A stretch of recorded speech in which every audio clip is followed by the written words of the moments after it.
Director of school education Amaravati నుండి ఇచ్చిన ఉత్తర్వుల మేరకు నంద్యాల జిల్లా డివిజన్ ఉప విద్యాశాఖ అధికారి శంకర్ ప్రసాద్ అధికార బాధ్యతలను చేపట్టారు. 10వ తరగతి పరీక్షల్లో 100% ఉత్తీర్ణత సాధించేందుకు కృషి చేస్తారని తెలిపారు.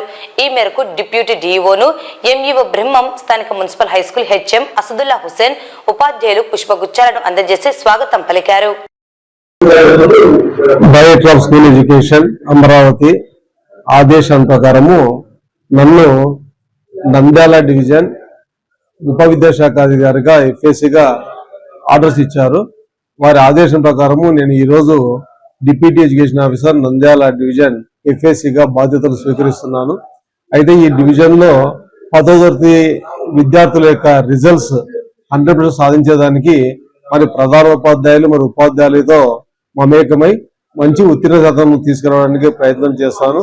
అదేవిధంగా గవర్నమెంట్ ఏమైతే అమలు చేస్తుందో 100 డేస్ యాక్షన్ ప్లాన్ 10వ తరగతి విద్యార్థులకు అది ఖచ్చితంగా అమలై విద్యార్థులందరూ కూడా ఖచ్చితంగా అందరూ కూడా పాస్ అయ్యే విధంగా నేను కృషి చేస్తాను.